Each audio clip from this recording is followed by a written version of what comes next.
सभी विद्यार्थियों का इस वीडियो में स्वागत है। आज बीकॉम पार्ट थर्ड पेपर है ऑडिट, जिसको अंकेक्षण कहते हैं। ये जय नारायण व्यास यूनिवर्सिटी जोधपुर में बीकॉम पार्ट थर्ड ईयर में दिया हुआ है। तो आज इस वीडियो में देखेंगे ऑडिट। ऑडिट क्या है, परिभाषा क्या है, कहाँ से स्टार्ट हुई, किस क्षेत्र में स्टार्ट हुई, इसकी डेफिनेशन क्या है, और बाकी के वीडियो में अपन विशेषता वगैरह पूरी बुक्स देखेंगे। तो सबसे पहले बात करेंगे डेफिनेशन की। अंकेक्षण शब्द की उत्पत्ति लैटिन भाषा के ऑड्रे शब्द से हुई है, जिसका अर्थ है सुनना। अंकेक्षण का उद्गम यूनान से हुआ है। यानी बात करें तो जो अंकेक्षण शब्द की उत्पत्ति हुई वो लैटिन भाषा से हुई है, और जिसका अर्थ होता है सुनना, और इसका जो उद्गम है वो यूनान देश से स्टार्ट हुआ है। सर्वप्रथम भारत में कंपनी अधिनियम 1913 के अंतर्गत सार्वजनिक कंपनी का अंकेक्षण प्रारंभ हुआ। इस कार्य के लिए स्थानीय सरकारों को अधिकृत किया था, लेकिन क्या हुआ कि बाद में कंपनी अधिनियम 1913 की धारा 144 में संशोधन किया और लेखांकन के अंकेक्षण के समस्त अधिकार केंद्र सरकार को सौंप दिए।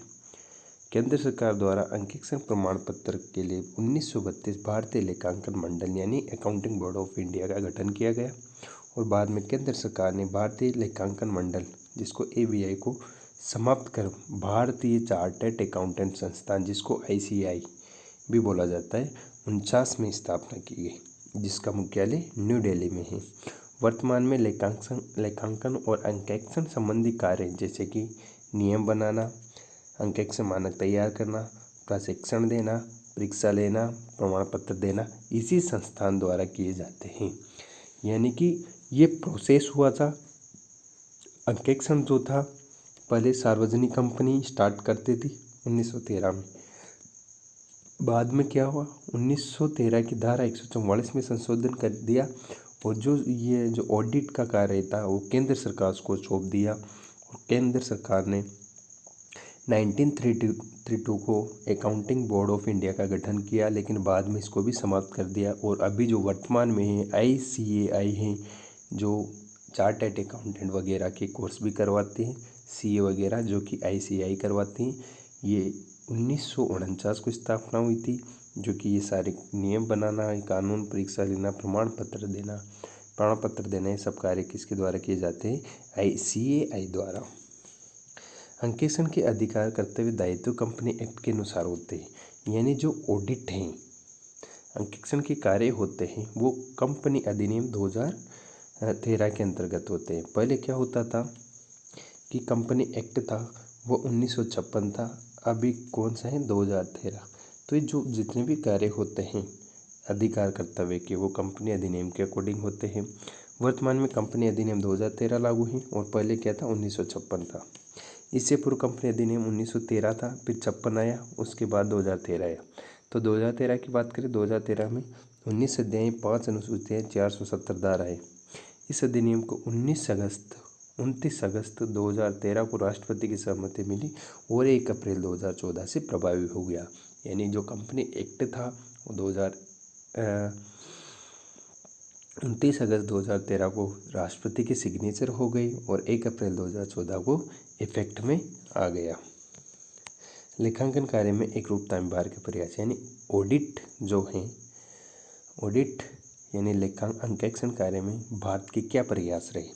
अंतर्राष्ट्रीय क्षेत्र में लेखांकन कार्य में एक रूपता लाने के लिए 1977 में अंतर्राष्ट्रीय फेडरेशन ऑफ अकाउंट्स जिसको IFSC का गठन किया गया। इस कार्य हेतु IFSC ने अंतर्राष्ट्रीय अंकेक्षण आश्वासन मंडल यानी IAASB की स्थापना की। इसका मुख्य उद्देश्य विश्व में उच्च गुणवत्ता वाले अंकेक्षण मानक का विकास कर उन्हें जारी करना था। ICAI भी इसका सदस्य था। ये क्या इंडिया का था। ICAI ने 17 सितंबर 1982 में अंकेक्षण व्यवहार परिषद यानी ऑडिट पार्टनरशिप काउंसिल APC का गठन किया गया। इसका प्रमुख उद्देश्य भारत में विद्यमान अंकेक्षण दीवारों से संबंध मानकों का मूल्यांकन करना और मानक अंकेक्षण व्यवहारों का विकास करना था। लेकिन क्या किया, बाद में आईसीआई ने एपीसी को अंकेक्षण आश्वासन मंडल में परिवर्तन कर दिया ताकि वर्तमान अंतर्राष्ट्रीय मानकों में समकक्ष हो सके। मानकों का निम्न नामों से यानी जो मानक है इंटरनेशनल में वो कौन से थे, वो थे गुणवत्ता नियंत्रण प्रमाणक, जिसको स्टैंडर्ड ऑफ क्वांटिटी कंट्रोल, जिसको एसक्यूसी के नाम से, सिंबल के नाम से जाना जाता था। और जो श्रृंखला थी वो 1 से 99 तक थी। उसके बाद अंकेक्षण प्रमाणक यानी जो अपन ऑडिट में पढ़ते, ये है मेन स्टैंडर्ड ऑन ऑडिटिंग, जिसको SA के नाम से जाना जाता है, जो 100 से लेकर 899 तक है। उसके बाद समीक्षा कार्यक्रम पर मानक और आश्वासन कार्यक्रमों के मानक और संबंधित सेवाओं के मानक, यानी कि इस बुक्स में ये अब इतने इम्पोर्टेंट नहीं है। ये जो आपकी स्टैंडर्ड ऑफ ऑडिटिंग है, जिसको SA के नाम से जाना जाता है, जो 100 से 89 तक ये अपने काम के हैं। अब जो SA की बात करें वो है अंकेक्षण प्रमाणक यानी स्टैंडर्ड ऑन अकाउंटिंग, जिसको SA। तो इस ये 1 से लेकर 100 तक था। तो इसमें जो पर्टिकुलर दे रखा है प्रारंभिक विषय वो है 100 से लेकर 199 तक। सामान्य सिद्धांत की बात करें, जनरल प्रिंसिपल। उसके बाद जोखिम निर्धारण और निर्धारण जोखिम पर जवाब कार्यवाही, अंकेक्षण साक्ष्य एविडेंस, अन्य के द्वारा किए गए कार्यों का प्रयोग, अंकेक्षण निष्कर्षण प्रतिवेदन रिपोर्ट वगैरह, और विशेष सेट स्पेशलाइज्ड एरिया। तो ये सारी अपन किस में देखेंगे, SA में, यानी स्टैंडर्ड ऑन ऑडिटिंग। अब बात करेंगे अपन पुस्तपालन, लेखांकन, अंकेक्षण क्या चीज़ है। तो अंकेक्षण के संबंध में विभिन्न बातों का अध्ययन करने से पूर्व पुस्तपालन और लेखांकन और ऑडिट, जिसको अंकेक्षण का अर्थ और से समझ जाना आवश्यक है। तो सबसे पहले बात करेंगे पुस्तपालन की। पुस्तपालन का अंग्रेजी शब्द बुक कीपिंग है, जो कि 2 शब्दों से बुक और कीपिंग के योग से बना है, जिसका शाब्दिक अर्थ पुस्तक को रखने से होता है। का तात्पर्य किसी निश्चित विधि के आधार पर आर्थिक व्यवहारों का पूर्ण लेखों के रूप में लेखा पुस्तकों एवं बहियों के रूप में रखने से होता है। यानी कि आप व्यवहार ऐसी पुस्तकें होता हैं जिनको निश्चित विधि के आधार पर आर्थिक यानी पैसे संबंधित लेखाओं की एंट्री की जाती है, वो पुस्तपालन कहलाती हैं। यानी फॉर एग्जांपल कह दे तो जर्नल बहियाँ हो गई और बुक्स होगी और सहायक बहियाँ होगी, ये पुस्तपालन की श्रेणी में आती हैं। फिर बात करें लेखांकन। लेखांकन की बात करेंगे, ट्रेडिंग P&L बैलेंस शीट लेखांकन की परिभाषा में आता है। लेखांकन का अर्थ लेखांकन के सिद्धांत, व्यवहार समितियाँ, व्यवहार संबंधी संपूर्ण ढांचे से हैं।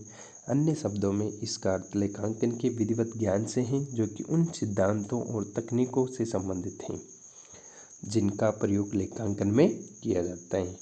यह हमें बताता है कि लेखा पुस्तक की किस प्रकार तैयार की जाए और लेखांकन सूचना का सारांश किस प्रकार किया जाए और सूचनाओं को इसमें हित रखने वाले पक्षकारों को किस प्रकार प्रेषित किया जाए।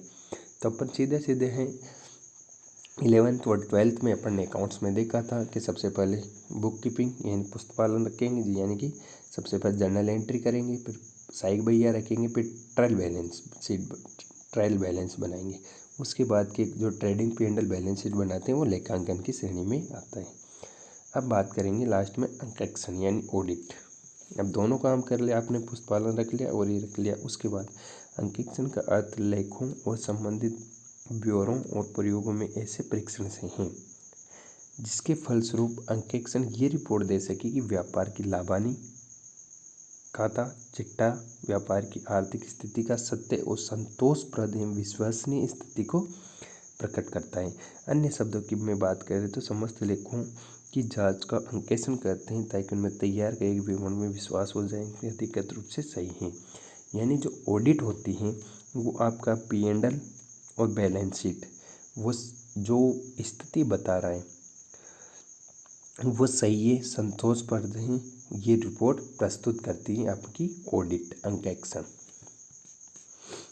अब अपन बात कर लेते हैं पुस्तपालन लेखांकन में अंतर क्या है। पुस्तपालन का अर्थ क्या है, उन सभी व्यापारिक व्यवहारों को मुद्रा के रूप में तुल्य किसी भी वस्तु का हस्तांतरण होता है हिसाब किताब में लिखने, यानी जो मौद्रिक रूप से वस्तुओं का हस्तांतरण होता है उन हस्तांतरण होता है उन सभी के स्थानांतरण वाली वैल्यू को अपन किसी बुक में लिखते हैं तो लिखने की क्रिया को क्या कहते हैं? पुस्तपालन कहते हैं। जबकि लेखांकन का अर्थ एक कला से है जिसके द्वारा वित्तीय लेन देनों की गणनाओं को मुद्रा के रूप में लेखाबद्ध यानी तरीके से नियमों के अनुसार वर्गीकृत एवं संक्षिप्तीकरण कर परिणामों से निष्कर्ष निकाले जाते हैं, वो कहलाता है लेखांकन। ऑडिट क्या होता है? अंकेक्षण। अंकेक्षण का अर्थ व्यवसाय की पुस्तकों लेन देनों की जांच से है ताकि अंकेक्षण व्यवहारों का सत्यापन कर उन्हें परिणामों की रिपोर्ट दे सके। उद्देश्य क्या है? पुस्तपालन का उद्देश्य वित्तीय प्रकृति के लेन देनों का नियमानुसार लेखांकन है, जबकि लेखांकन का मुख्य उद्देश्य व्यवसाय के शुद्ध परिणाम और वित्तीय स्थिति ज्ञात करनी होती है। जबकि ऑडिट का मुख्य उद्देश्य क्या है? तैयार किए गए वित्तीय विवरणों की सत्यता और नियमानुकूलता की प्रमाण करता है। यानी जो ये बनाए पुस्तपालन और लेखांकन ये सत्य है कि नहीं है, ये आपका ऑडिट बताता है। अवस्था कौन सी? पुस्तपालन प्रारंभिक अवस्था है, जबकि ये द्वितीय अवस्था है। जिसकी बात करें तो तृतीय और अंतिम व्यवस्था है। लास्ट की बात करते हैं कार्य क्षेत्र। पुस्तपालन वित्तीय प्रकृति का होता है, लेन देन होते हैं और मुद्रा में मापा जाता है। तो इसमें लेखांकन खाता में वर्गीकरण किया जाता है, जबकि इसका कार्य क्षेत्र थोड़ा बड़ा होता है जिसको अपन बोलते हैं संपूर्ण लेखा, जिसको ट्रेडिंग P&L बैलेंस शीट के रूप में देखा जाता है।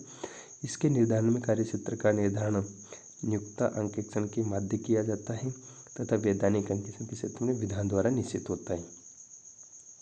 यानी जो ऑडिट होती है या तो नियोक्ता करता है या फिर केंद्र सरकार वैधानिक रूप से ऑडिट करवाती है। सिद्धांत क्या है? पुस्तपालन की स्वतः का कोई सिद्धांत नहीं है, अपितु लेखांकन के सिद्धांत पर आधारित है। जबकि लेखांकन में तलपट एवं अंतिम खाते बनाने के निश्चित सिद्धांत है जो कि पालना की जाती है, जो कि आपके अकाउंट्स में जो नियम है उसके अनुसार आपको अकाउंटेंसी की जाती है। इसमें कुछ सिद्धांत हैं, किंतु व्यापार की परिस्थितियों को देखकर अंकेक्षण परिवर्तन कर सकता है। योग्यता क्या है? पुस्तपालन में विश्लेषणात्मक योग्यता करना होना आवश्यक नहीं है, जबकि लेखांकन में विश्लेषणात्मक योग्यता होना आवश्यक है। जबकि अंकेक्षण ऑडिटर एक चार्टर्ड अकाउंटेंट या पेशेवर योग्यता होना आवश्यक है। यानी जो ऑडिट करता है वो CA होना चाहिए, जो अपन आगे देखेंगे। ज्ञान एक पुस्तपालन के लिए लेखांकन एवं अंकेक्षण का ज्ञान होना आवश्यक नहीं होता है, ठीक है। यानी कि जो पुस्तपालन का काम करता है उसका लेखांकन का और अंकेक्षण का ज्ञान होना जरूरी नहीं है, फिर भी आप पुस्तपालन का काम कर सकते हो। लेकिन लेखांकन के लिए एक अंकेक्षण का ज्ञान होना आवश्यक, इसके लिए भी ऑडिट का ज्ञान होना आवश्यक नहीं है, आप अकाउंट्स का काम कर सकते हो। लेकिन पुस्तपालन और लेखांकन पूर्ण ज्ञान होने पर ही ऑडिट की जा सकती है। और लास्ट में पुस्तपालन द्वारा रिपोर्ट नहीं दी जाती है और लेखांकन नियोक्ता को किसी भी प्रकार की रिपोर्ट नहीं दी जाती है। लेकिन अंकेक्षण के कार्य समाप्त होने के बाद नियोक्ता जिसने अपनी कंपनी का अपने डिपार्टमेंट की ऑडिट करवाई, तो जो ऑडिट करता है अंकेक्षक, वो एक रिपोर्ट तैयार करता है नियोक्ता को या फिर सरकार को। तो आपने इस वीडियो में देखा कि पुस्तपालन क्या है और लेखांकन क्या है और अंकेक्षण यानी ऑडिट क्या है। तो तीनों की परिभाषा देखी और इसकी डेफिनेशन देखी, स्टार्ट का है। अगले वीडियो में देखेंगे ऑब्जेक्ट क्या है और विशेषताएं क्या है। आज के वीडियो में इतना ही। Thank you.